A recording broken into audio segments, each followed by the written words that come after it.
Welcome to our YouTube channel Veer story.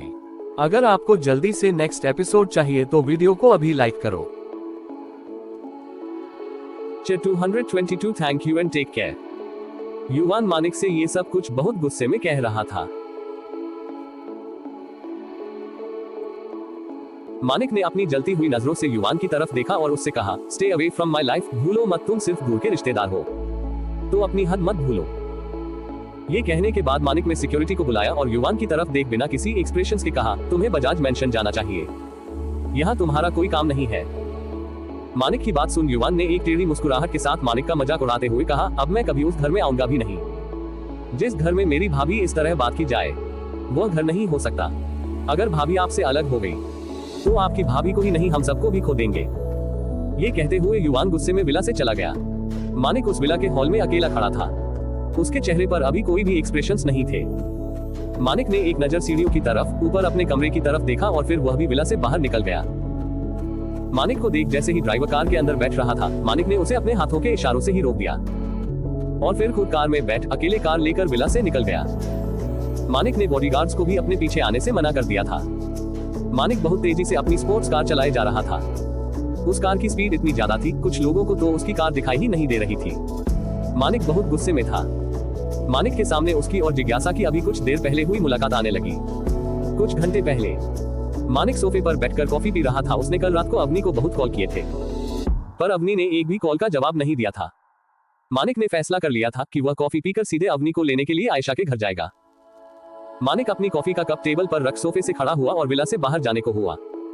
तभी उसकी नजर अंदर आती जिज्ञासा पर पड़ी। जिज्ञासा को देखकर मानिक वहीं रुक गया। जिज्ञासा, तुम यहाँ क्या कर रही हो?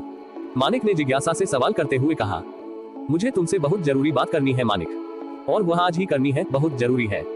जिज्ञासा ने सीरियस एक्सप्रेशंस के साथ कहा। जिज्ञासा की बात सुनकर मानिक ने अपनी गर्दन हाँ में हिलाई और फिर कहा, मुझे भी तुमसे कुछ कहना है। मैं तुम्हारे साथ और नहीं रह सकता हूँ। तुम्हें अपनी जिंदगी में आगे बढ़ना चाहिए। मैं तुमसे ब्रेकअप कर रहा हूँ, मानिक ने कहा। मानिक की बात सुनते ही जिज्ञासा रोने लगी। उसने मानिक के पास जाकर गुस्से में मानिक को दूर धक्का देते हुए कहा, तुम मेरे साथ ऐसा कैसे कर सकते हो? मानिक, तुम्हें पता भी है तुम्हारी वजह से मेरे साथ क्या क्या हो गया। तुम्हारी वजह से मेरी लाइफ बर्बाद हो चुकी है। तुम तो अवनी के साथ आगे बढ़ गए, पर मेरा क्या? कौन मुझसे शादी करेगा जब मैं कभी किसी के बच्चे की मां ही नहीं बन सकती? ये कहते हुए जिज्ञासा जोर जोर से रोने लगी थी।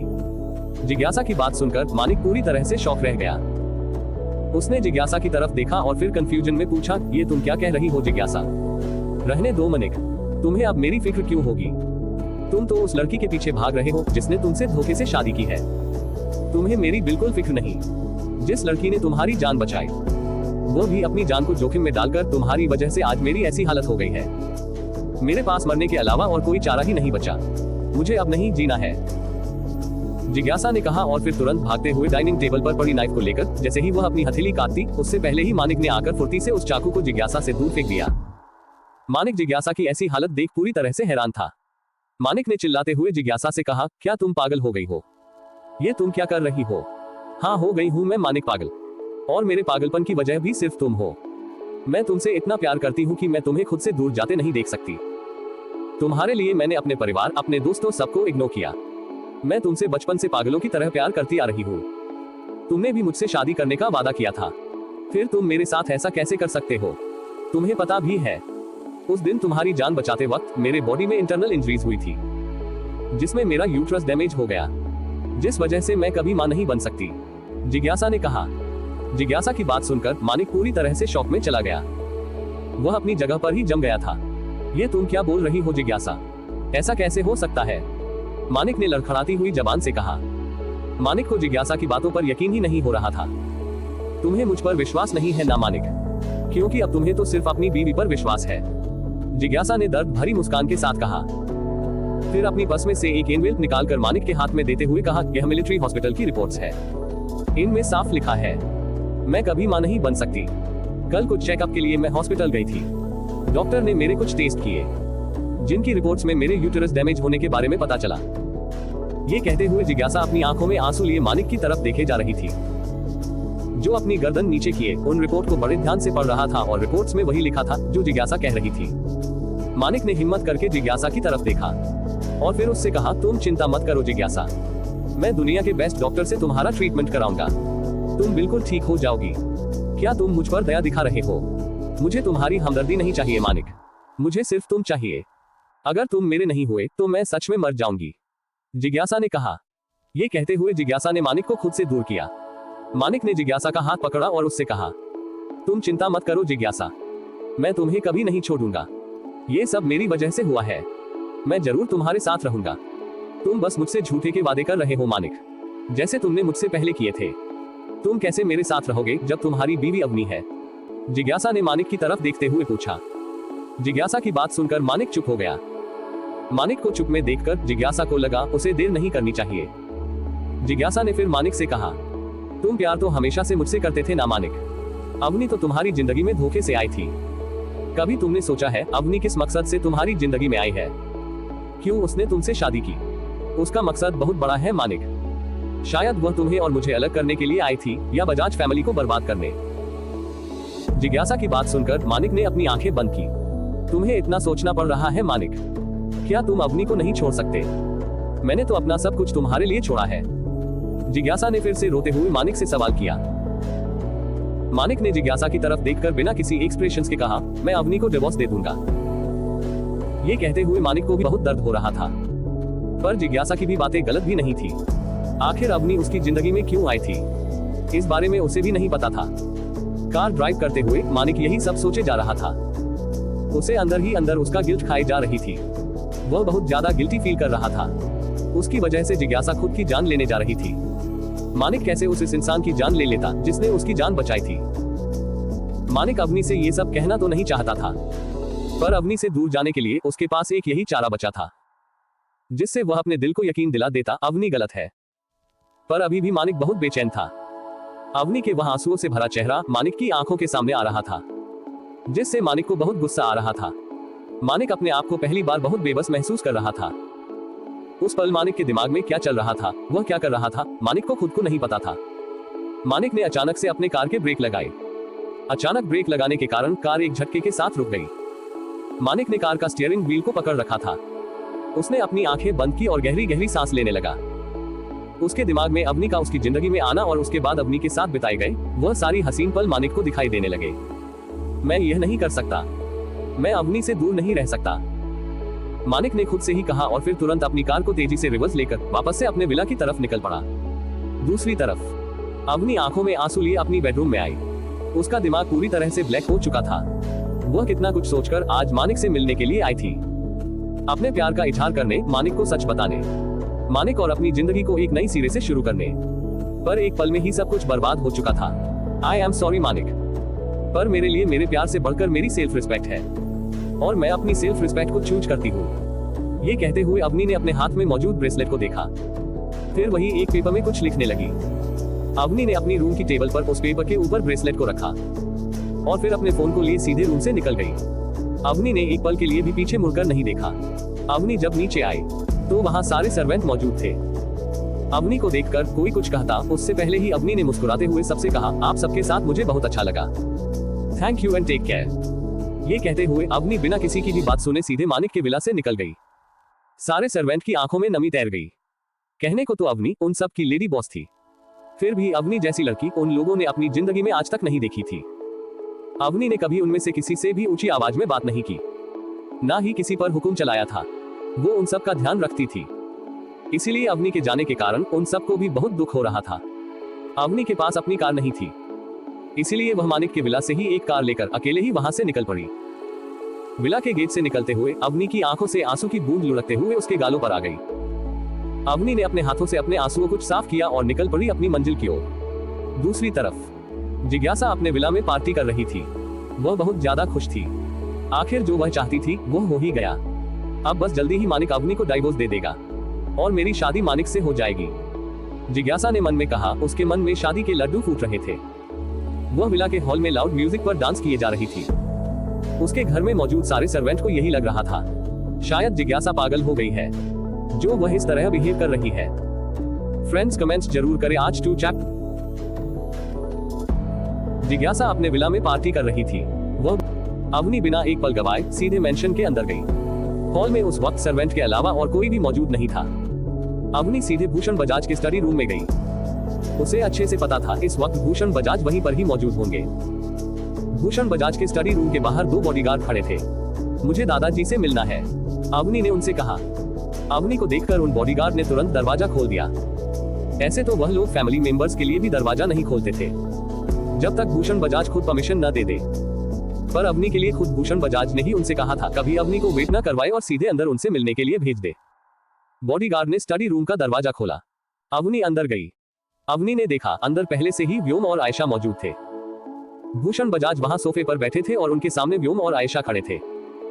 व्योम और आयशा वहां पर भूषण बजाज को अपने रिश्ते के बारे में बताने आए थे। अगर अवनी को जरूरी नहीं होता तो वह यहां से चली जाती, पर उसे अभी भूषण जी से बात करनी थी। इसीलिए उसने भूषण जी की तरफ देखकर बिना किसी एक्सप्रेशंस के कहा, मुझे आपसे अभी बात करनी है। भूषण बजाज ने अवनी की तरफ देखा। अवनी के चेहरे के एक्सप्रेशन देखकर वो समझ गए थे जरूर अवनी को कुछ सीरियस बात करनी है। इसीलिए उन्होंने अपनी गर्दन हाँ में हिला दी। अवनी ने फिर व्योम और आयशा की तरफ देखकर कहा, मुझे अकेले में आपसे बात करनी है। अवनी की बात सुन व्योम ने मुस्कुराते हुए भूषण जी से कहा, दादाजी हम अब चलते हैं। ये कहते हुए व्योम जैसे ही आयशा का हाथ पकड़ वहां से जाने को हुआ, आयशा ने व्योम की तरफ देखकर कहा, तुम जाओ, मैं आती हूँ। व्योम ने एक नजर वहां सबको देखा, फिर अपनी गर्दन हाँ में हिलाकर अकेले ही स्टडी रूम से बाहर चला गया। क्या हुआ है अवनी, तुम्हारी आंखें इतनी लाल क्यों है? क्या तुम रोई थी? तुम तो मानिक के पास गई थी ना, फिर तुम यहाँ क्या कर रही हो? आयशा ने अवनी से सवाल किया। आयशा के सवाल सुनकर अवनी ने मुस्कुराते हुए आयशा की तरफ देखा और फिर उससे कहा, कुछ नहीं, बस वक्त आ गया है। किस चीज का वक्त आ गया है? भूषण बजाज ने अवनी की तरफ देखकर कंफ्यूजन में कहा। अवनी भूषण बजाज के सामने खड़ी हो गई। उसने भूषण बजाज की तरफ देख मुस्कुराते हुए कहा, आपको याद है ना मेरी माँ ने आपसे एक वादा किया था? उसे वादे के चलते ही मैंने आपके कहने पर मानिक से शादी की थी। आपने मुझसे वादा लिया था कि मैं मानिक से शादी कर मानिक को जिज्ञासा से हमेशा के लिए दूर कर दूं। इसीलिए मैंने मानिक से शादी की थी और आपने इन सब में मेरा साथ दिया था। अवनी की बात सुनकर भूषण बजाज ने अपनी गर्दन हाँ में दिला दी। आयशा भी वहां खड़ी सब कुछ सुन रही थी। उसे पहले से ही भूषण बजाज और अवनी के बीच हुए वादे के बारे में पता था। आज के बाद मानिक कभी जिज्ञासा के पास नहीं जाएगा और ना ही उसे अपनी जिंदगी में आने देगा। मैंने अपना वादा पूरा किया और अब मुझे जाना होगा, अवनी ने बिना किसी एक्सप्रेशंस के कहा। अवनी की बात सुनकर आयशा और भूषण बजाज दोनों पूरी तरह से हैरान थे। ये तुम क्या बोल रही हो अवनी? तुम तो आज मानिक से अपनी फीलिंग्स बताने जा रही थी ना। तुम तो मानिक से प्यार करती हो, फिर उससे दूर कैसे जा सकती हो? आयशा ने उससे पूछा। अवनी ने आयशा की तरफ देखा पर कुछ कहा नहीं। आयशा ने ध्यान से अवनी के चेहरे की तरफ देखा। वह समझ गई अवनी अपने दर्द को छुपा रही है। उसके गालों पर उसके सूख चुके आंसू के अभी भी निशान थे। ये देख आयशा ने गुस्से में अपनी दांत भींचते हुए कहा, मानिक ने तुमसे क्या कहा? क्या उसने तुम्हारे साथ कुछ किया? उसकी हिम्मत भी कैसे हुई? मैं उसे छोड़ूंगी नहीं। ये कहते हुए आयशा जैसे ही वहां से गुस्से में जाने को हुई, अवनी ने आयशा का हाथ पकड़ उसे रोकते हुए कहा, गलती मानिक की नहीं है आयशा, गलती मेरी थी। वह जिज्ञासा से प्यार करता है। मैं ही उसकी लाइफ में धोखे और जबरदस्ती से आई थी। धोखे और झूठ से शुरू हुआ रिश्ता कभी टिकता नहीं है। अब मेरा यहाँ से जाना ही सही रहेगा, अवनी ने कहा। अवनी की बात सुन आयशा ने उसकी तरफ देखा और फिर उसका हाथ पकड़कर कहा, तुम ऐसा नहीं कर सकती अवनी। तुम भी जानती हो तुम मानिक से कितना प्यार करती हो। क्या तुम उसके बिना रह पाओगी?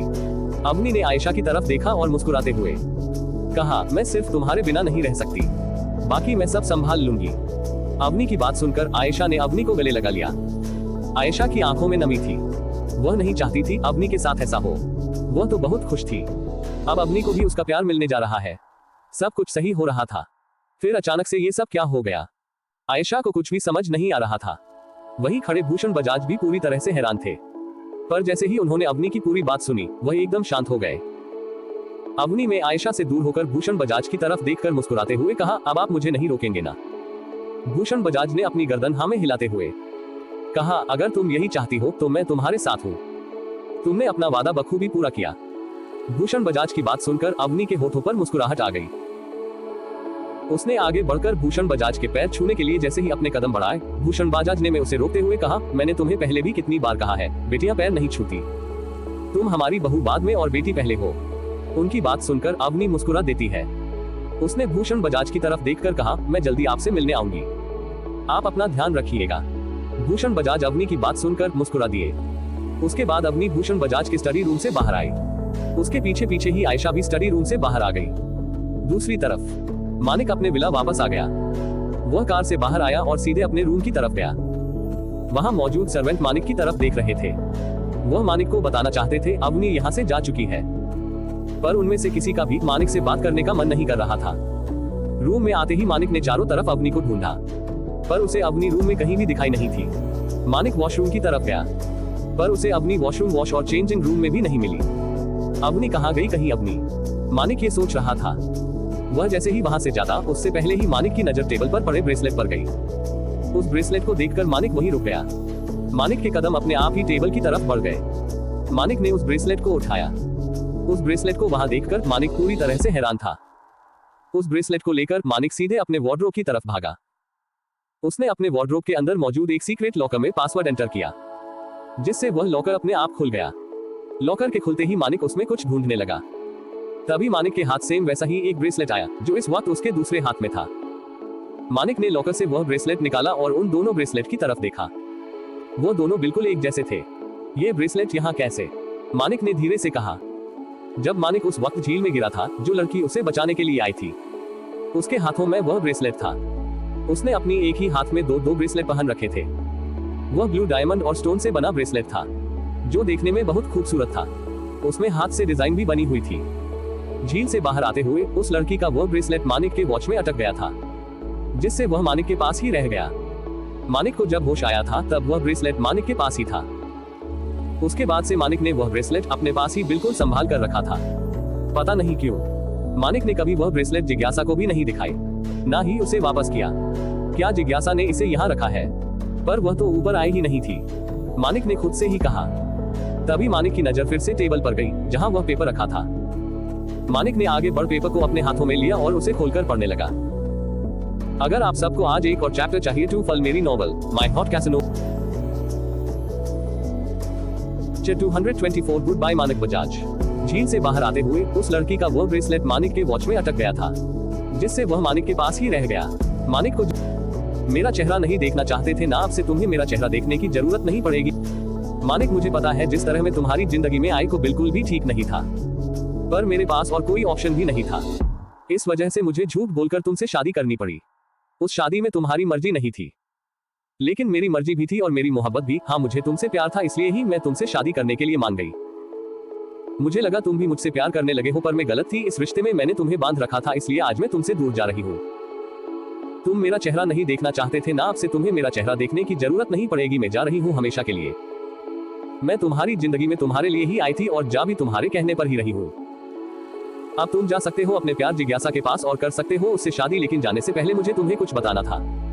ये जो ब्रेसलेट है वो मेरा है। उस दिन तुम्हारी जान जिज्ञासा ने नहीं, मैंने बचाई थी। उस दिन के बाद से ही मुझे तुमसे प्यार हो गया था, पर तुमने मुझे नहीं देखा था। तुम तो पहले ही बेहोश हो चुके थे। तुम्हारे होश में या किसी के वहां आने से पहले ही आयशा मुझे वहां से लेकर जा चुकी थी। आयशा नहीं चाहती मैं किसी की भी नजरों में आऊं, इसीलिए मैं आयशा के साथ वहां से तुरंत निकल गई। उस वक्त मेरा एक ब्रेसलेट तुम्हारे पास ही रह गया था। ये ब्रेसलेट मेरी माँ का है, जो मेरी माँ ने मुझे पहनाया था, और एक ब्रेसलेट वह खुद पहनती थी। मेरी माँ के जाने के बाद वह दोनों ब्रेसलेट में पहनने लगी, पर उनमें से एक तुम्हारे पास ही रह गया। अगर तुम्हें फिर भी मेरी बातों पर विश्वास नहीं तो तुम खुद से पता करने की कोशिश कर सकते हो, सच तुम्हारे सामने आ जाएगा। Goodbye Manik Bajaj. मानिक जैसे जैसे उसे लेटर को पढ़ रहा था, मानिक पूरी तरह से शॉक रहता जा रहा था। क्या सच में उस दिन जिज्ञासा ने उसकी जान नहीं बचाई थी? वह लड़की अवनी थी। मानिक को यकीन नहीं हो रहा था, वह इतने सालों से धोखे में था। उस लेटर को पूरा पढ़ने के बाद मलिक तुरंत भागते हुए अपने रूम से बाहर आया। उसे इस वक्त जिज्ञासा से बदला लेने के बजाय अवनी को रोकना ज्यादा जरूरी लग रहा था। वह अवनी के बिना नहीं रह सकता था। वह तो आया भी वापस सिर्फ अवनी से माफी मांगने के लिए ही था। अवनी, अवनी। मानिक अवनी को आवाज देते हुए चिल्लाते हुए सीढ़ियों से नीचे आ रहा था। मानिक को इस तरह देखकर सभी सर्वेंट भी हैरान रह गए। मानिक कभी इस तरह तेज आवाज में बात नहीं करता था। मानिक बहुत ही वेल बिहेव इंसान था, जो अच्छे से रहना जानता था। मानिक के लिए मैनर्स बहुत इंपॉर्टेंट थे। फिर क्यों वह आज ऐसे चिल्लाते हुए अवनी को पुकार रहा था? जब बटलर ने देखा मानिक अवनी को इस तरह ढूंढ रहा है, उसने आगे जाकर मानिक से कहा, सर। बटलर को देखकर मानिक ने तुरंत उससे सवाल किया, अवनी कहां पर है? क्या वह टेरेस पर है? ये कहते हुए जैसे ही मानिक टेरेस की तरफ जाने लगा, बटलर ने बीच में ही कहा, अवनी में तो जा चुकी है। मतलब कहां जा चुकी है? मानिक ने तेज आवाज में बटलर से पूछा। ये तो हमें भी नहीं पता सर, वह आपके आने के कुछ देर पहले ही घर से कार लेकर निकल चुकी थी। बटलर की बात सुन मानिक ने तुरंत अपना फोन निकाला और किसी को कॉल कर कहा, अवनी जो कार लेकर गई है उसकी जीपीएस लोकेशन पता करो। मुझे अगले 2 मिनट में अवनी की लोकेशन चाहिए। मानिक ने काफी सीरियस वॉइस में कहा था, जिसे सुनकर कॉल के दूसरी तरफ मौजूद इंसान भी तुरंत अपने काम में लग गया। मानिक की आवाज इतनी गहरी थी कि वह समझ गया, अगर उसने ये 2 मिनट में यह नहीं किया तो मानिक उसे छोड़ेगा नहीं। मानिक ने कॉल कट नहीं किया, वह वैसे ही फोन अपने कान से लगाए इंतजार कर रहा था। सर, कार की लोकेशन बजाज मेंशन दिख रहा है। जैसे ही मानिक ने ये सुना, उसने तुरंत फोन को अपनी पॉकेट में रखा और भागते हुए विला से निकल गया। मानिक को इस तरह जाते देखकर विला में मौजूद सर्वेंट और बटलर भी हैरान था। बटलर यही दुआ कर रहा था, मानिक को अवनी मिल जाए और अवनी वापस यहाँ आ जाए। सब लोग अवनी और मानिक को एक साथ देखना चाहते थे। मानिक अपनी कार लेकर सीधे बजाज मेंशन के लिए निकल गया। वह अपनी कार की स्पीड को लगातार बढ़ाए जा रहा था। मानिक के पीछे ही उसके बॉडीगार्ड्स की कार भी आ रही थी। एक साथ रोड पर वह 4-5 कार बिल्कुल हवा के झोंके की तरह जा रही थी।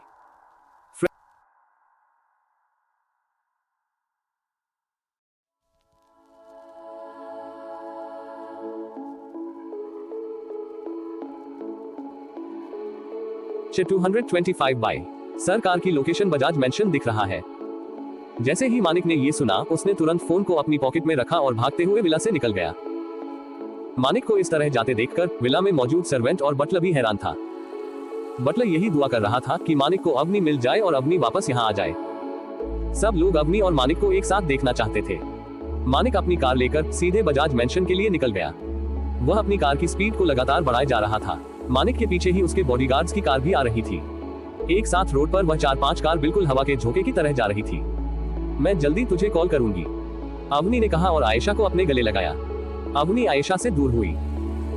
उसने आयशा की तरफ देखते हुए कहा, मानिक अगर मेरे बारे में पता करने की कोशिश करे तो उसे मेरे बारे में पता नहीं चलना चाहिए। तुम्हें मानिक की नजरों से मुझे दूर रखना है। आयशा ने अपनी गर्दन हिलाई। उसके बाद अवनी वहां से जाने लगी। तभी अवनी की नजर सामने खड़े युवान पर गई। युवान भागते हुए आया और सीधे अवनी के गले लग बोला, भाभी प्लीज आप कहीं मत जाओ, आप यहाँ हमारे साथ रहो। आप भैया के पास उनके विला मत जाना, पर आप यहाँ तो हमारे साथ रह सकते हो ना। ये कहते हुए युवान रोने लगा था।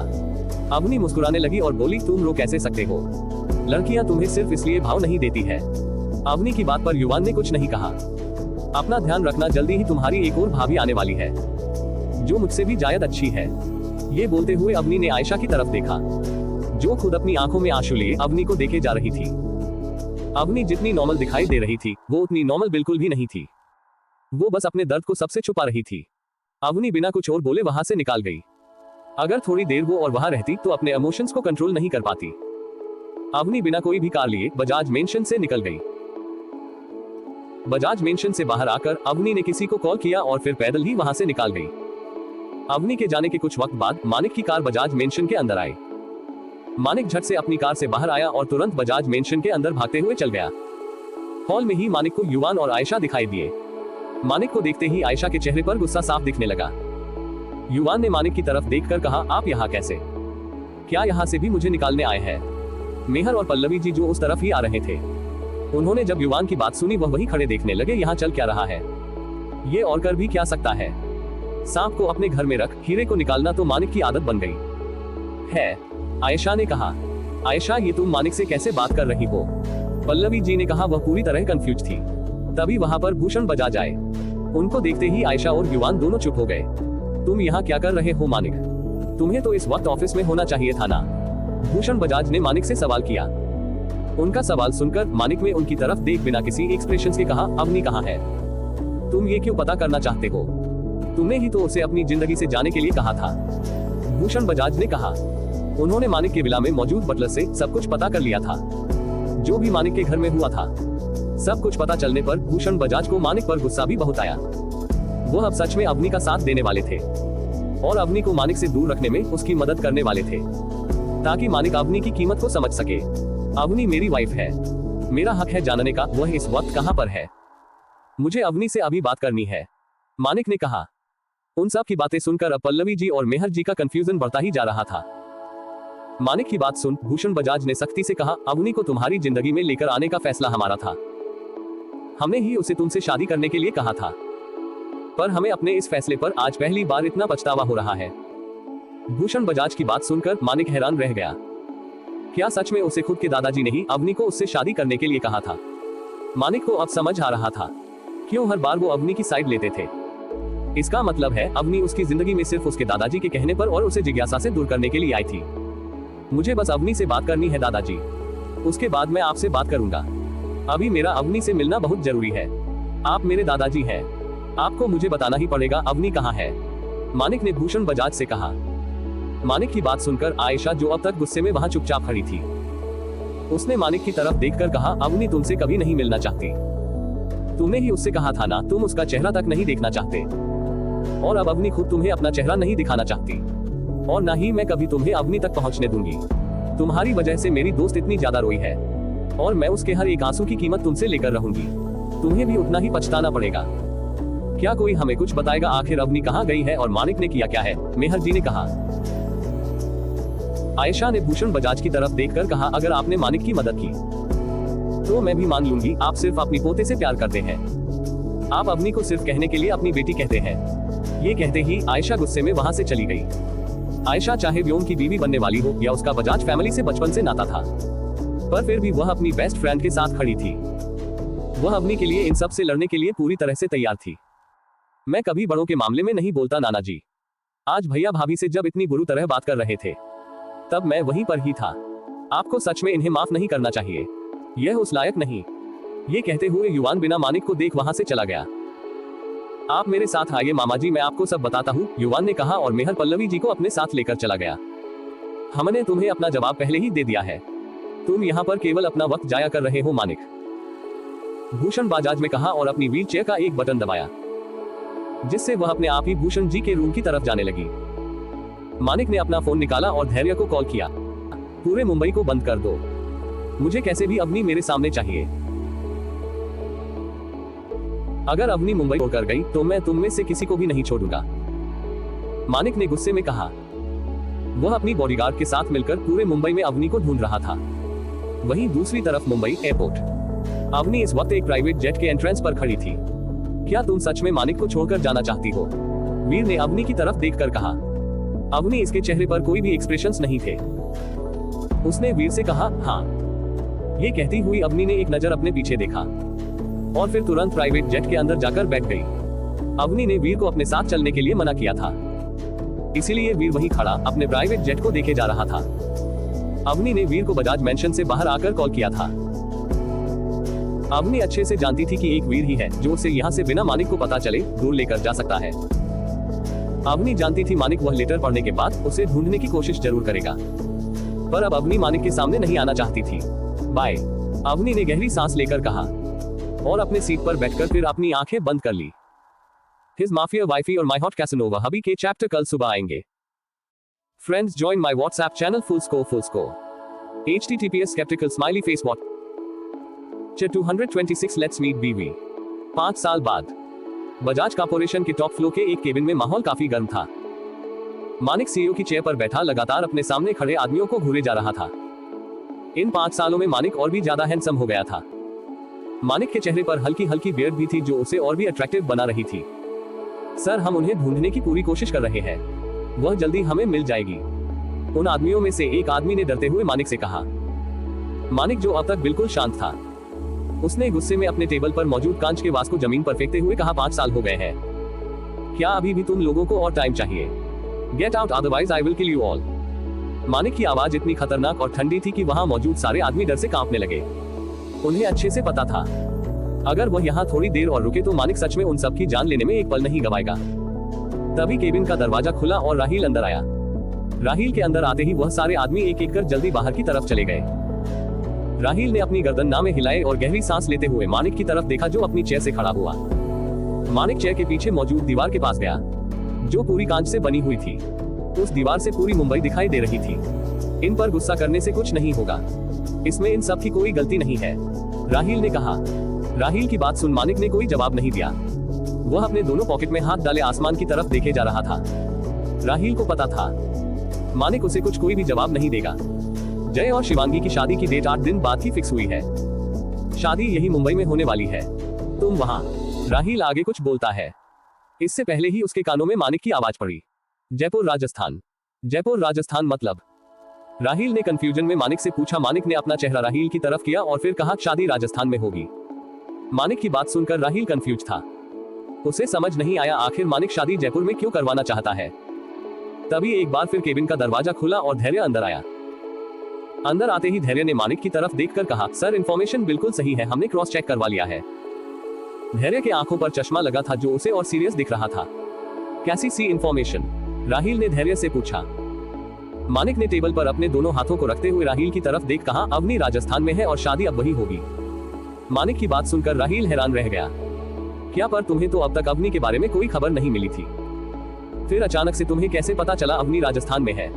राहील ने कहा। राहील की बात सुन मानिक के होठों पर एक शैतानी मुस्कुराहट आ गई। आयशा और दादाजी ने पूरी कोशिश की थी मुझे अवनी के बारे में कोई भी खबर ना मिले। उनकी नजर मेरे सभी गार्ड पर भी थी, इसीलिए मैंने सबसे छिपकर एक सीक्रेट टीम बनाई जिन्होंने अवनी के बारे में पता लगा लिया। पर मानिक, हम ऐसे अचानक से शादी राजस्थान में कैसे करवा सकते हैं? तुम भी जानते हो सारी तैयारी शुरू हो चुकी है, अचानक से हम वेन्यू चेंज करेंगे तो कितनी प्रॉब्लम होगी, राहील ने कहा। राहील की बात सुन मानिक ने एक नजर राहील को देखा और फिर राहील की तरफ अपनी पीठ करते हुए कहा, नीति भी राजस्थान में अवनी के साथ है।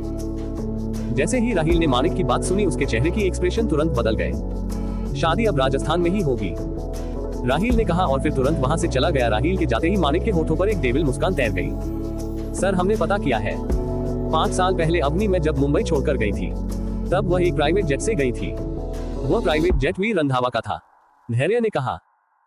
वीर रंधावा? मानिक की होठों से धीरे से निकाला। मानिक ने अपनी उंगलियों के इशारों से धैर्य को बाहर जाने को कहा। धैर्य फिर तुरंत वहां से चला गया। मानिक ने एक बॉक्स से सिगरेट निकाल उसे अपने होठों के बीच में दबाया और टेबल पर पड़े एंटीक लाइटर से सिगरेट को जलाया। लेट्स मीट बीवी, मानिक ने कातिलाना मुस्कान के साथ कहा। जयपुर, राजस्थान। जल महल के आसपास का पूरा इलाका आज बहुत बिजी था। आखिर संडे जो था, बहुत से लोग आज वहां घूमने के लिए आए थे। इस भीड़ में एक छोटी सी बच्ची जिसकी उम्र यही कोई 5 साल के लगभग होगी, वह अपनी ब्लैक कलर की फ्रॉक में इधर उधर घूमने जा रही थी। वह बच्ची दिखने में काफी क्यूट थी। उस छोटी सी बच्ची के गाल बहुत चबी थे जिन्हें देखते ही उन्हें खींचने का मन करे। बालों में बटरफ्लाई का हेयर बैंड लगा। उसके बालों की एक छोटी सी पानी बना रखी थी जो उसके चलने के साथ ही उसके पीछे लहरा रही थी। वह बच्ची अपने होठों का पाउट बनाकर लगातार इधर उधर देखे जा रही थी। रिजेक्टेड, ये बहुत मोटे हैं, रिजेक्टेड। वह लड़की वहां मौजूद आदमियों को अपने हाथों में मौजूद माइक्रोस्कोप ग्लास में देख बोले जा रही थी।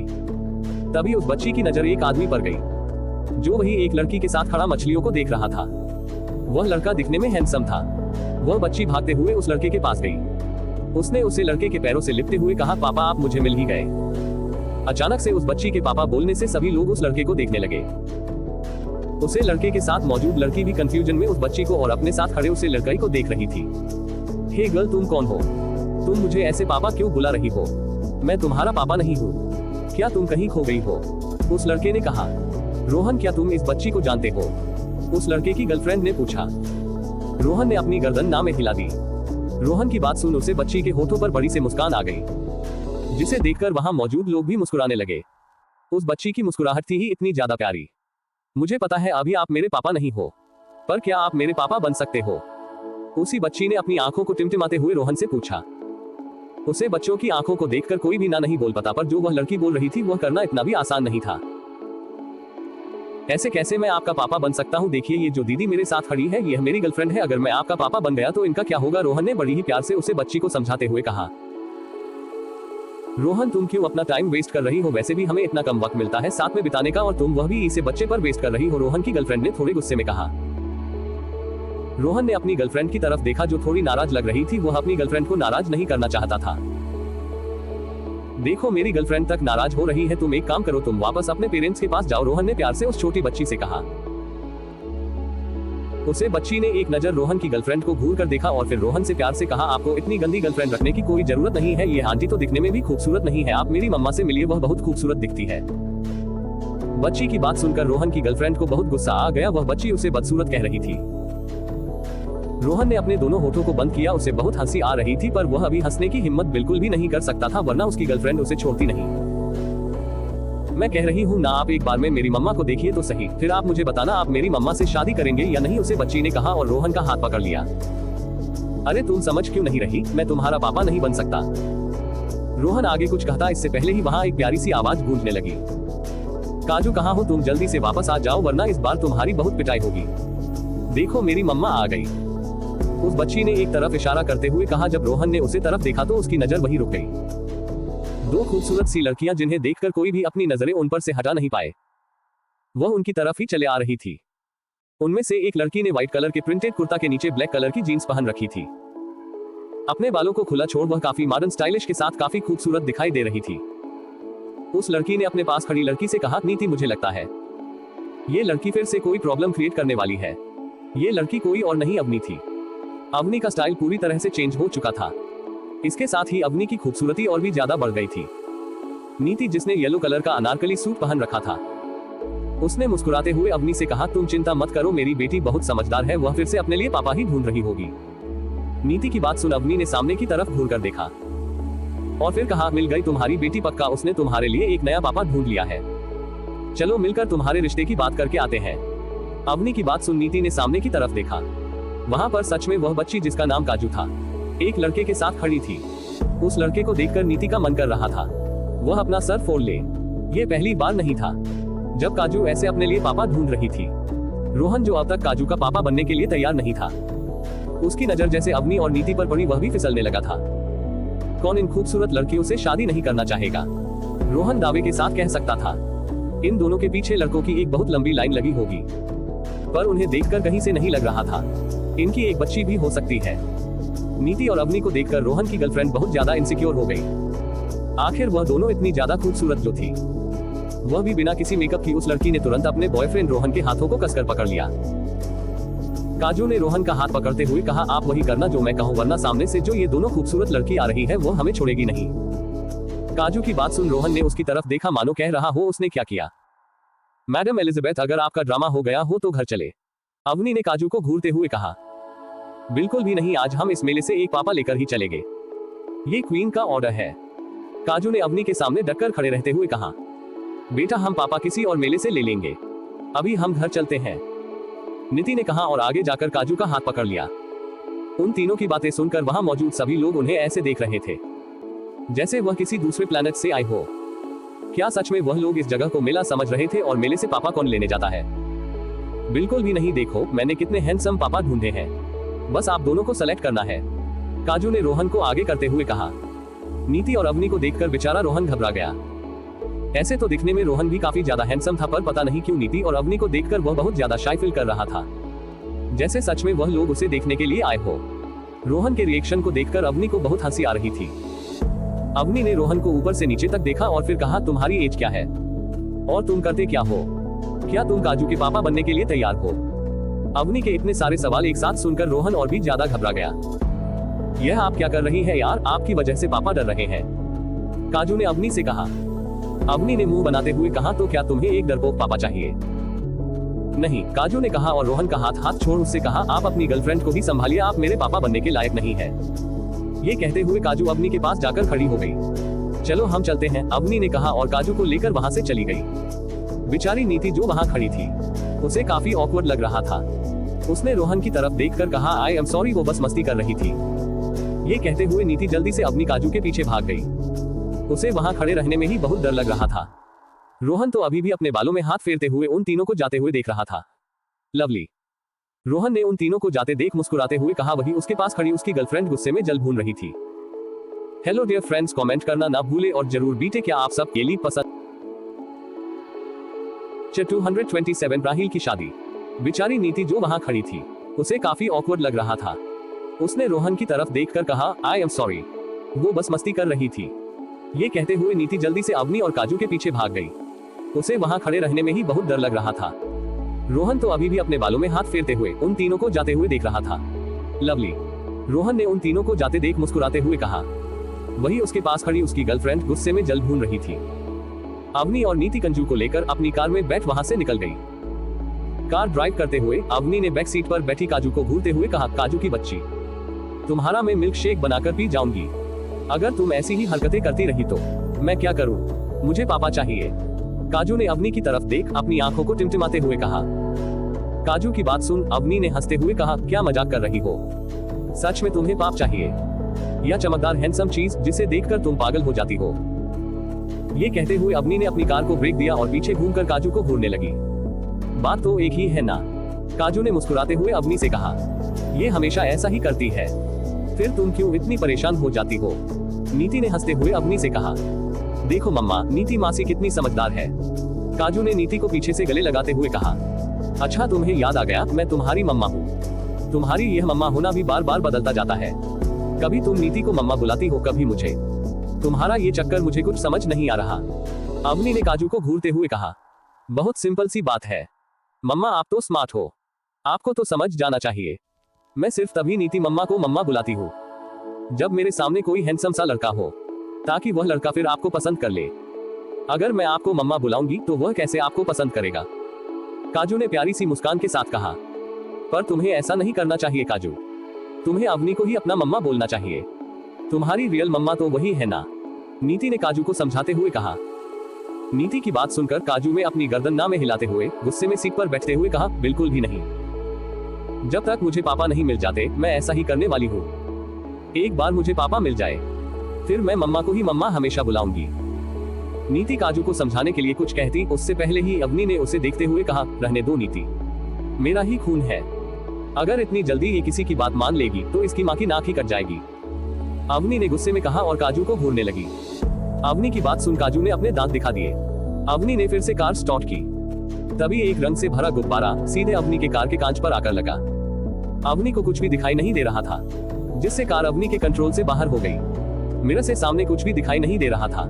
अवनी ने जैसे ही साइड में कार को रोका, अवनी ने सीधे पीछे देखा तो काजू बिल्कुल बेफिक्री से वहां बैठी मुस्कुरा रही थी। काजू को सेफ देख अवनी ने गहरी सांस ली।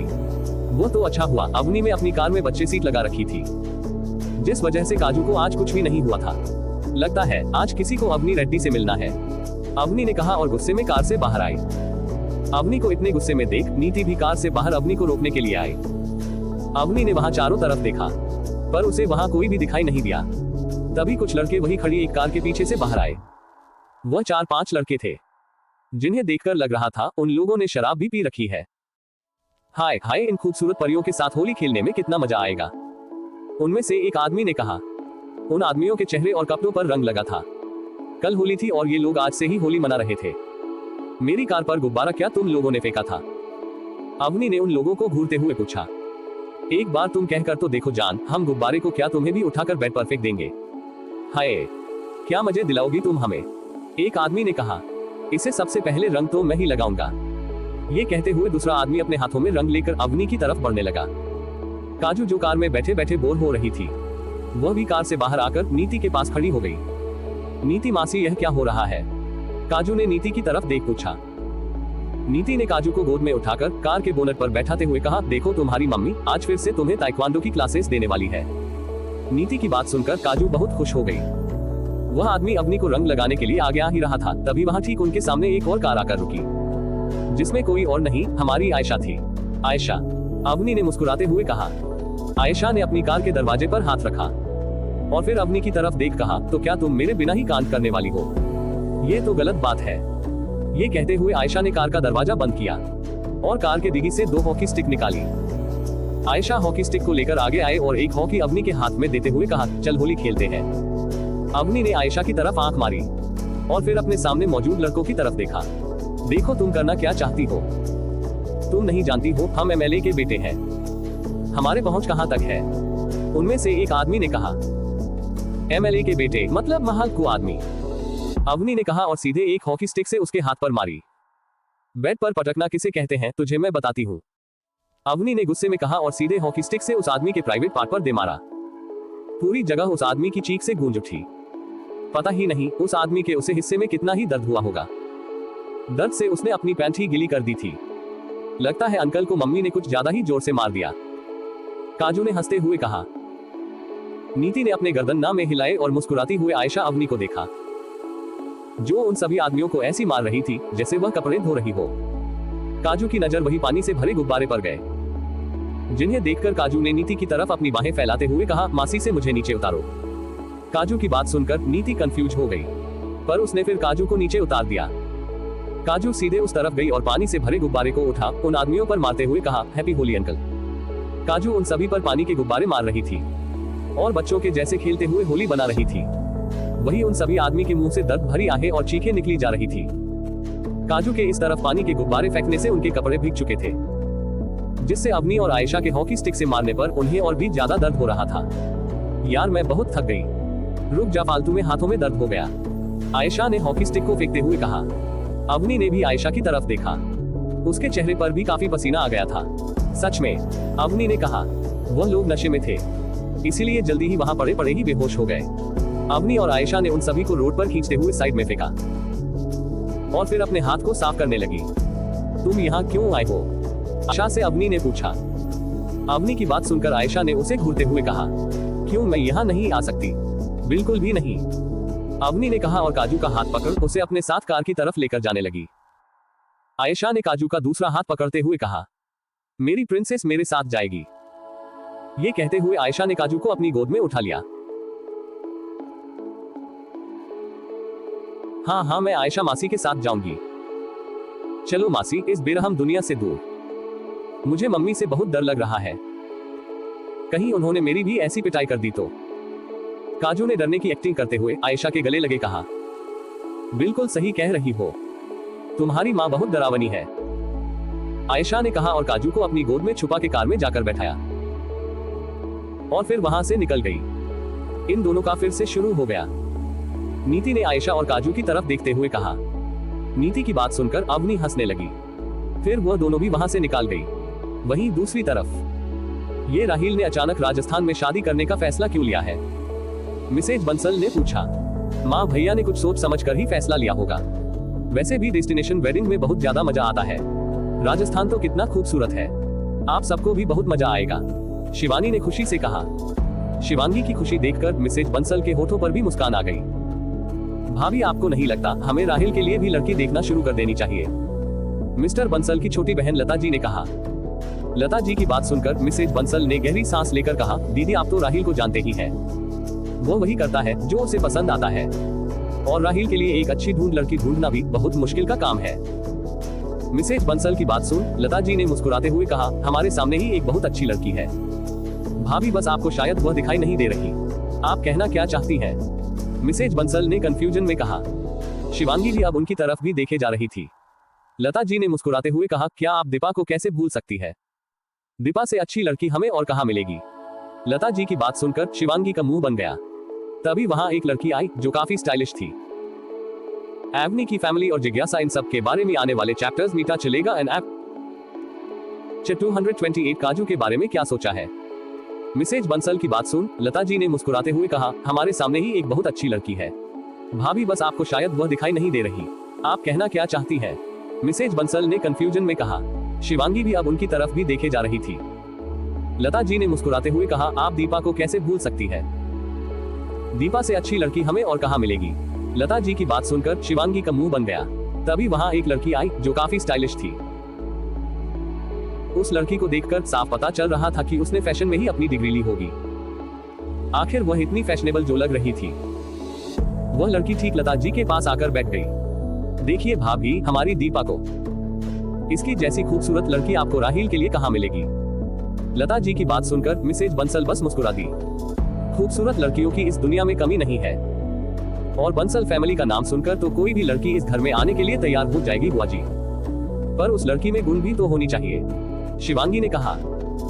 शिवांगी की बात सुनकर लता जी ने दीपा की तरफ देखकर कहा, तुम सही कह रही हो शिवांगी, पर दीपा में गुण की भी कोई कमी नहीं है। शिवांगी जानती थी लता जी बातों में किसी से नहीं हारने वाली है, इसीलिए उसने अपनी गर्दन ना में हिलाए और फिर मिसेज बंसल की तरफ देखकर कहा, माँ मैं बाहर जा रही हूँ, मुझे बहुत जरूरी काम है, तुम्हें पता है ना शिवांगी, तुम अभी अकेले बाहर नहीं जा सकती, तुम दुल्हन हो, मिसेज बंसल ने कहा। उनकी बात सुनकर शिवांगी ने मुस्कुराते हुए कहा, आप चिंता मत करिए, मैं गार्डन तक ही जाऊंगी। मिसेज बंसल ने अपनी गर्दन हाँ में हिला दी। शिवांगी ने एक नजर दीपा को देखा, फिर वहां से चली गई। शिवांगी के जाने के बाद दीपा ने अपने मन में कहा, भाभी तो तुम्हारी मैं ही बनूंगी। दूसरी तरफ बजाज मैंशन में भूषण बजाज अपने कमरे में बैठे किसी गहरी सोच में थे। तभी वहां पर अपर्णा जी आए। अपर्णा जी ने भूषण बजाज को इस तरह गुम देखकर कहा, आप क्या सोच रहे हैं? वो आने वाले हैं, भूषण बजाज ने कहा। भूषण बजाज की बात सुनकर अपर्णा जी ने मुस्कुराते हुए कहा, क्या सच में? कितने साल बीत गए हैं? हाँ बहुत साल बीत गए हैं। लेकिन इस वक्त उनका आना ठीक नहीं होगा। तुम तो अवनी और मानिक के बारे में जानती ही हो। अगर वह लोग आ गए तो पता नहीं कैसे रिएक्ट करेंगे और अवनी ये सब कैसे एक्सेप्ट करेगी, भूषण बाजार में कहा। उनकी बात सुनकर अपर्णा जी ने कुछ सोचते हुए कहा, ये बात तो आप भी जानते हैं। उन्हें यहाँ की और अवनी की हर एक खबर होगी और उन्हें हम नहीं रोक सकते, पर हम जरूर अवनी और मानिक को वापस एक साथ लाने के लिए कुछ कर सकते हैं। तुम सही कह रही हो। अब वक्त आ गया है जब अवनी और मानिक को वापस एक हो जाना चाहिए। अगर वह अभी एक साथ नहीं आए तो शायद फिर कभी ना आ पाएंगे, भूषण बजाज ने कहा। भूषण बजाज की बात सुनकर अपर्णा जी भी काफी सीरियस हो गई। बिल्कुल भी नहीं, हम ऐसा नहीं होने देंगे। मानिक को अब उसकी गलती का एहसास है और मैं मानिक अवनी के बीच किसी को नहीं आने दूंगी। क्या आपको पता है अवनी कहाँ है, अपर्णा जी ने पूछा। भूषण बजाज ने कहा, हाँ हमें हमेशा से पता था अवनी कहाँ है, पर हमने अवनी की जिंदगी में कोई दखल नहीं दी। अवनी यही चाहती थी, इसलिए अभी हमें अवनी के रहने की जगह का ही पता है और कुछ नहीं। दूसरी तरफ मानिक के विला में, मानिक जैसे ही विला पहुंचा कोई उसके पैरों से जा लिपटा। मानिक ने जब अपनी गर्दन नीचे कर मुस्कुराते हुए देखा तो वह कोई और नहीं निक था। निक को देखते ही मानिक ने तुरंत निक को अपने गोद में उठाया और प्यार से उससे पूछा, क्या तुमने आज खाना खाया।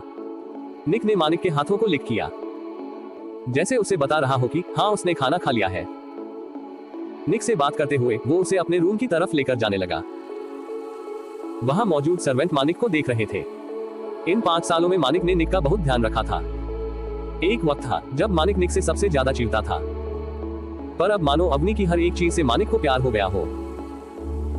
रूम में आने के बाद मानिक ने निक से कहा, तुम्हें पता है जल्दी ही हम अवनी से मिलने के लिए जाने वाले हैं।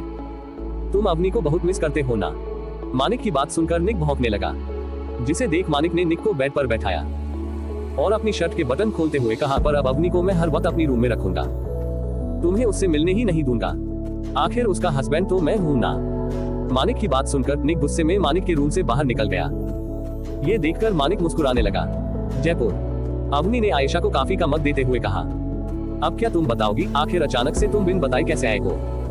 वैसे तो मैं कभी भी बिना बताए आ सकती हूँ, पर आज मैं तुम्हें इनविटेशन देने आई हूँ, आयशा ने कहा। आयशा की बात सुनकर अवनी ने खुशी से कहा, तो क्या फाइनली तुम और भैया शादी कर रही हो। नहीं, शिवांगी कर रही है, आयशा ने कहा। आयशा की बात सुनकर अवनी की होठों पर बड़ी सी मुस्कान आ गई और वो बोली, क्या सच में। हाँ, और वह चाहती है उसकी शादी में तुम जरूर आओ, आयशा ने सीरियस एक्सप्रेशंस के साथ कहा। आयशा की बात सुनकर अवनी कुछ सोचने लगी। वह कुछ कहती उससे पहले ही अवनी की फोन पर किसी का कॉल आया। अवनी ने देखा तो शिवांगी का ही नंबर था। हेलो, कंग्रेचुलेशन शिवांगी, आयशा ने अभी मुझे तुम्हारी शादी के बारे में बताया, अवनी ने मुस्कुराते हुए कॉल पर कहा। अवनी की बात सुनकर शिवांगी ने कहा, कंग्रेचुलेशन से काम नहीं चलेगा भाभी, आपको मेरी शादी में आना होगा और प्लीज यही मेरे लिए आपकी तरफ से शादी का तोहफा होगा।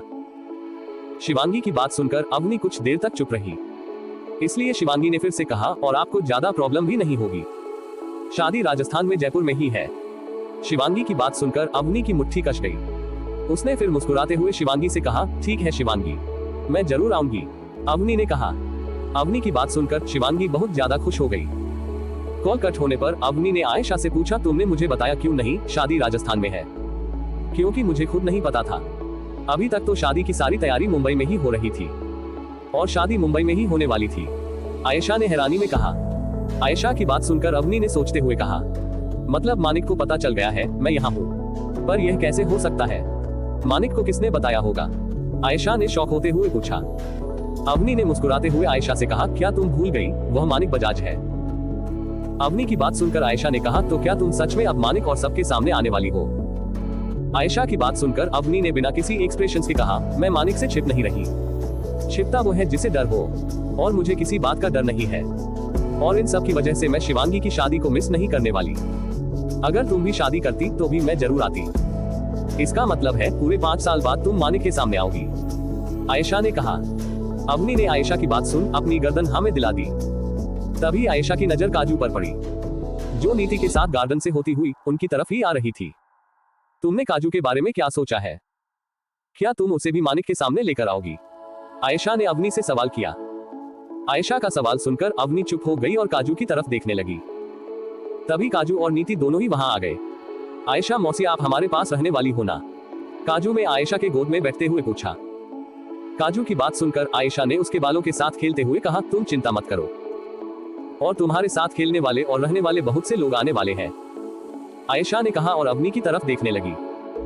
अगर ऐसी बात है तो आप मेरे साथ खेलने के लिए जिसे भी लेकर आओ, चमकदार और एक कोई हैंडसम सा लड़का हो तो वह भी चलेगा। आपको तो पता है ना मुझे खूबसूरत चीज कितनी पसंद है, काजू ने एक्साइटेड होकर कहा। काजू की बात सुनकर नीति ने अपनी गर्दन ना में हिलाते हुए कहा, काजू ये तो गंदी बात है ना, कुछ लोग खूबसूरत नहीं होते इसका मतलब ये तो नहीं होता कि हम उन्हें पसंद ना करें। हाँ मासी आप सही कह रही है, और पसंद भी तो कुछ और ही होती है। मैं क्या करूं? काजू को सिर्फ चमकदार चीज पसंद आए तो? काजू ने मुंह बनाते हुए कहा। काजू की बात सुनकर आयशा ने मानिक के बारे में सोचा। सच में मानिक बहुत ज्यादा हैंडसम था, वह तो काजू को देखते ही पसंद आ जाएगा।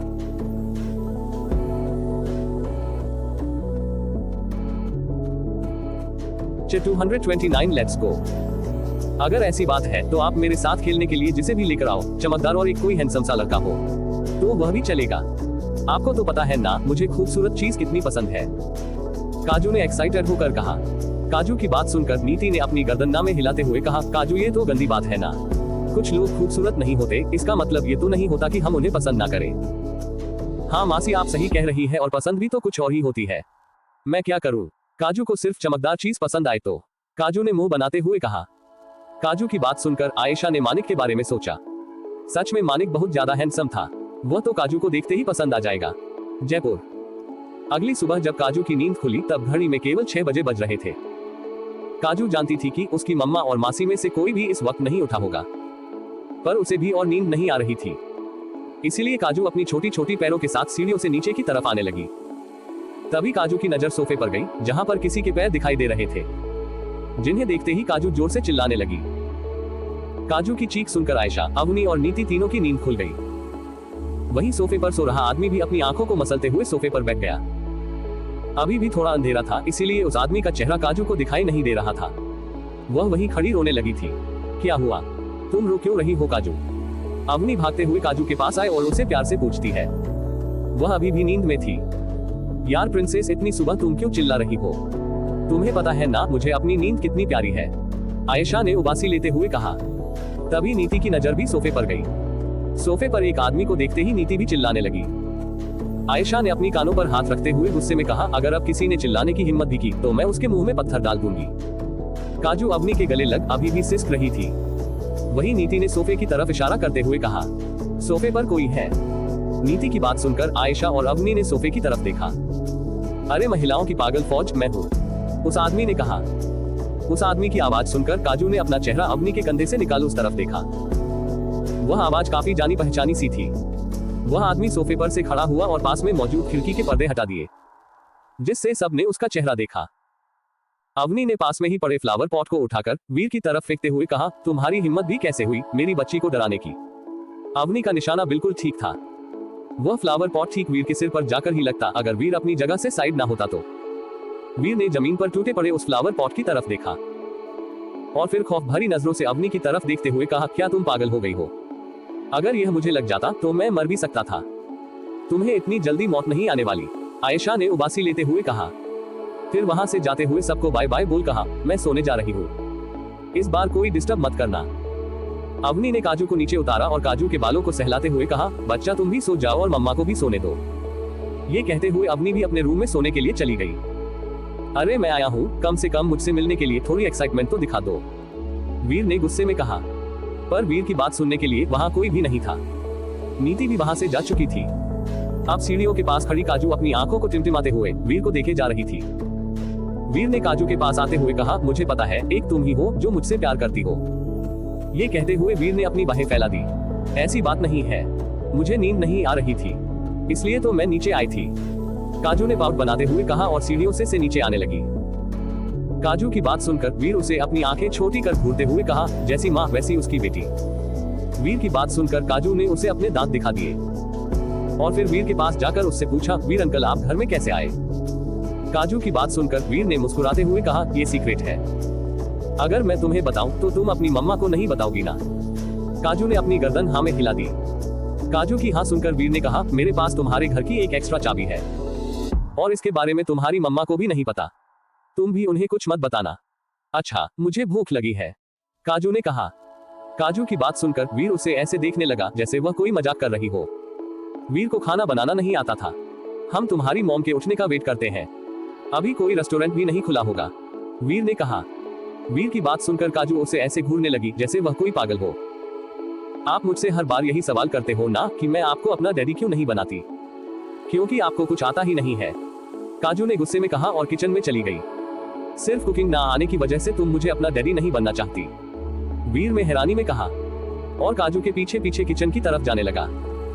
ये दोनों माँ बेटियों उसे बहुत परेशान करती थी और हमेशा उसे रिजेक्ट करती रहती थी। मुंबई, मानिक के विला में मानिक जिम में एक्सरसाइज कर रहा था। अवनी के जाने के बाद से मानिक सिर्फ 3 घंटे ही मुश्किल से सो पाता था। आखिर अवनी उसका सुकून जो बन चुकी थी। एक्सरसाइज करके मानिक जैसे ही रूम में आया, उसकी नजर रूम में मौजूद अवनी की फोटोज पर गई। उस रूम में अवनी की बहुत सारी फोटोज थी, जिसमें अवनी मानिक के साथ तो कहीं अकेली थी। ये सब मानिक ने अवनी के जाने के बाद लगाई थी। बीवी आई एम कमिंग, मानिक ने कहा और मुस्कुरा दिया। शादी में अब केवल 5 दिन बाकी थी और आज सभी राजस्थान के लिए निकलने वाले थे। आसमान में जैसे ही सूरज ऊपर आने लगा, मानिक की कार एयरपोर्ट के लिए निकल गई। मानिक अब और मुंबई में नहीं रह पा रहा था, इसलिए वह सबसे पहले राजस्थान के लिए निकल रहा था। यही हाल राहील का भी था। वह तो पिछले 6 सालों से नीति को ढूंढ रहा था। मानिक जैसे ही एयरपोर्ट के बाहर अपनी कार से बाहर आया, उसकी नजर राहील पर गई, जो अपना सूटकेस अपने हाथों में लिए ठीक उसके सामने अपनी पॉकेट में हाथ डाले खड़ा था। राहील को देखकर मानिक ने अपनी आंखों पर सनग्लासेस लगाते हुए मुस्कुराकर कहा, लेट्स गो। वो दोनों ही शैतान अपने प्राइवेट जेट में राजस्थान आने के लिए निकल चुके थे, किसी का चैन उड़ाने के लिए और अपना सुकून लाने के लिए। यूरोप, क्या आप सच में इतने सालों बाद इंडिया जाना चाहते हैं? एक आदमी ने अपने सामने खिड़की के पास खड़े शख्स से कहा। बरखुरदार, जब किस्मत खुद आपको वहां ले जाना चाहे तो आपको कोई नहीं रोक सकता, और हमारा तो अब सब कुछ वही है, उस शख्स ने मुस्कुराते हुए कहा। क्या आप अपने पुराने विला में ही रहने वाले हैं या फिर कहीं और आपके रहने का इंतजाम करना है? उस आदमी ने पूछा। उस आदमी की बात सुनकर वह शख्स कुछ देर तक चुप रहा और उसके बाद कहा, नहीं, हम हमारे घर में ही जाएंगे। तैयारी करो, पूरे इंडिया को हिलाने का वक्त आ गया है और बजाज परिवार को भी। उस शख्स की आवाज में ऐसा रोब था जिसे देखकर कोई भी बता सकता था वह कोई राजा था, जिसके सामने किसी का भी टिकना इतना आसान भी नहीं था। माय क्रेजी ब्रूटल हबी आज से व्हाट्सएप चैनल पर अपलोड होगी। New novel 230। तुम्हें इतना दर्द हो रहा है? बरखुरदार, जब किस्मत खुद आपको वहां ले जाना चाहे तो आपको कोई नहीं रोक सकता, और हमारा तो अब सब कुछ वही है, उस शख्स ने मुस्कुराते हुए कहा। क्या आप अपने पुराने विला में ही रहने वाले हैं या फिर कहीं और आपके रहने का इंतजाम करना है? उस आदमी ने पूछा। उस आदमी की बात सुनकर वह शख्स कुछ देर तक चुप रहा और उसके बाद कहा, नहीं, हम हमारे घर में ही जाएंगे। तैयारी करो, पूरे इंडिया को हिलाने का वक्त आ गया है और बजाज परिवार को भी। उस शख्स की आवाज में ऐसा रोब था जिसे देखकर कोई भी बता सकता था वह कोई राजा था, जिसके सामने किसी का भी टिकना इतना आसान भी नहीं था। मुझे पता नहीं था वीर रंधावा के पास काम नहीं है, जो सुबह सुबह मेरी नींद खराब करने के लिए तुम यहाँ आ गए हो, आयशा ने सोफे पर आकर बैठते हुए कहा। आयशा की बात सुनकर वीर ने मुंह बनाते हुए कहा, इतना भी अब कौन सोता है? तो तुम्हारे पास कोई काम नहीं है? वीर की बात सुनकर आयशा ने उसे अपनी आंखें छोटी कर घूरते हुए कहा, तुम्हें क्या पता एक डॉक्टर की जिंदगी कैसी होती है? हमें कभी कभी लगातार 2 रातों तक सोने का वक्त भी नहीं मिलता। हम सर्जरी पर सर्जरी करते रहते हैं। वह क्या है ना, मैं तुम्हारी तरह बिजनेस नहीं करती जो जब मैं चाहूं सो जाऊं। तुम्हारे कहने का मतलब है हम बिजनेसमैन के पास काम नहीं होता? वीर ने आयशा को घूरते हुए कहा। वीर की बात सुनकर आयशा ने मुस्कुराते हुए कहा, अच्छा हुआ तुम मेरी बात इतनी जल्दी समझ गए। देखो अब तुम्हारा ज्यादा हो रहा है। ब्राउन बालों वाली लड़की, वीर ने कहा। वीर की बात सुन आयशा ने खड़े होते हुए अपने शर्ट की क्लिप को ऊपर करते हुए कहा, तुम्हें बहुत दिन हो गए हैं मार खाए, मैं बताती हूँ। ये कहते हुए आयशा जैसे ही वीर को मारने के लिए आगे बढ़ने वाली थी, अवनी उन दोनों के बीच में आई हुई और कहा, मेरे घर से निकालो। अवनी की बात सुनकर आयशा और वीर दोनों चुपचाप अपनी अपनी जगह पर बैठकर एक दूसरे को घूरने लगे। वह नहीं चाहते थे कि यह हिटलर उन्हें उनके घर से बाहर निकाल दे। ये सब लोग हमेशा लड़ते ही रहते हैं, कहकर काजू फिर अवनी के हाथ से अपना मिल्क शेक लेकर पीने लगी। वह छोटी सी बच्ची मिल्क शेक पीते हुए लगातार अपनी आंखों से उन सभी लोगों को ही देखे जा रही थी। अवनी ने सोफे पर बैठकर वीर की तरफ देख सीरियस एक्सप्रेशंस के साथ कहा, अब बताओ तुम घर के अंदर कैसे आए हो? कैसे आया का क्या मतलब? दरवाजे से आया। तुम लोगों ने रात को दरवाजा ओपन ही छोड़ दिया था, वीर ने कहा। वीर की बात सुनकर अवनी ने अपनी आईब्रो को ऊपर करते हुए कहा, पर मुझे तो अच्छे से याद है, मैंने दरवाजा अच्छे से बंद किया था। तो क्या फिर मैं उड़कर आया हूँ? तुम भी ना। वीर ने अपनी गर्दन ना में हिलाते हुए कहा। फिर वही पड़े समोसे को उठाकर उसे खाने लगा। आह मम्मा, मेरे पेट में दर्द हो रहा है, काजू ने अपने पेट को पकड़ते हुए कहा। काजू की बात सुनकर अवनी ने काजू की तरफ देखा और फिर प्यार से उससे पूछा, क्या बात है? तुम्हारे पेट में क्या पचाते हुए तुम्हें इतना दर्द हो रहा है? वीर ने तुरंत काजू की तरफ देखा और अपनी आंखों के इशारों से उसे चुप रहने के लिए कहा। काजू ने वीर को एक नजर देखा। काजू की नजरों का पीछा करने पर अवनी ने वीर की तरफ देखा तो वीर तुरंत चुप हो गया। काजू ने अपने मिल्क शेक को खत्म किया। फिर अवनी की गोद में बैठे हुए कहा, नहीं मम्मा, मैं आपको नहीं बताऊंगी। आपको पता है, वीर अंकल ने मुझे मना किया है। उनके पास घर की डुप्लीकेट चीज है, पर यह बात मैं आपको नहीं बताऊंगी क्योंकि मैंने वीर अंकल को प्रॉमिस किया है। काजू की बात सुनकर वीर उसे खा जाने वाली नजरों से घूरने लगा। वीर ने धीरे से कहा, काजू की बच्ची, मुझे पता है तुमने ये सब कुछ जानबूझकर किया है। वही काजू वीर को ऐसे देख रही थी जैसे मानो उसने तो कुछ किया ही नहीं है। अवनी ने अपनी खतरनाक नजरों से वीर की तरफ देखा और फिर अपने सामने पड़े फ्रूट बास्केट में से चाकू निकाल लिया। अवनी के हाथ में चाकू देखते ही वीर सच में डर गया। अवनी ने सुबह ही बिना कुछ सोचे समझे उसकी तरफ फ्लावर वास फेंक दिया था। अगर आज भी अवनी ने ऐसा कुछ कर दिया तो बेचारा वीर क्या करेगा? वीर तुरंत सोफे के पीछे अपने चेहरे को थोड़ा सा ऊपर कर अवनी को देखते हुए कहा, देखो अवनी, गुस्से में कुछ भी करना सही नहीं होता। अगर यह मुझे थोड़ा सा भी लग गया तो मेरी फैमिली तुम्हें छोड़ेगी नहीं। तुम तो जानती हो मैं कितनी बड़ी फैमिली से आता हूँ। मैं उनका इकलौता वारिस हूँ। अभी तो मेरी शादी भी नहीं हुई है। तुम्हारी शादी इस जन्म में होने भी नहीं वाली। अवनी ने गुस्से में कहा और अपनी जगह से खड़े होते हुए। अवनी के खड़े होते ही वीर ने अपनी पॉकेट से चाबियां निकाली और उन्हें अवनी की तरफ फेंकते हुए कहा, मैं वापस ऐसा नहीं करूंगा। यह आखिरी बार था, प्लीज इस बार जाने दो। वीर ने अवनी से रिक्वेस्ट करते हुए कहा। अवनी, जाने दो ना। वैसे भी कितने वक्त बाद वीर और आयशा दोनों आए हैं, नीति ने मुस्कुराते हुए कहा। नीति की बात सुनकर अवनी ने उसकी तरफ देखकर कहा, कितने वक्त बाद? दोनों हर महीने यहाँ आ जाते हैं अपना मुंह उठाकर।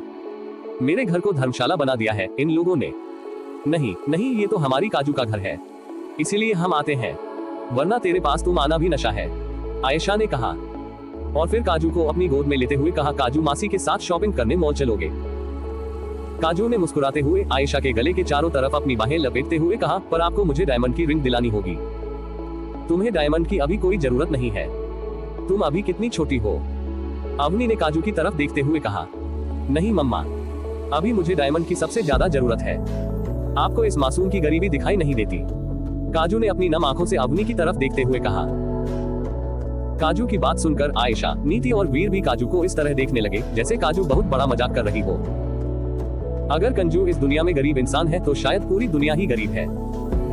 काजू को खुद नहीं पता था वह किसकी वारिश है। अगर तुम अगली बार अपना प्रॉमिस पूरा करने का वादा करो तो मैं तुम्हें बहुत सारे डायमंड में दिला सकता हूँ, वीर ने काजू से कहा।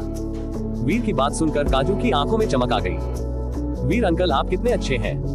मैं तो मम्मा को बताने भी नहीं वाली थी, लेकिन मम्मा ने मुझे इतना फोर्स किया तो मैं क्या करती। पर मैं वादा करती हूँ आपकी सारी बातों को मैं छुपा कर रखूंगी। काजू ने क्यूट स्माइल वीर को देते हुए कहा। जिस स्माइल के आगे कोई नहीं टिक पाता, उसके आगे बेचारा वीर कैसे टिकता। सभी लोग तैयार है तो हमें अभी चलना चाहिए, वीर ने कहा।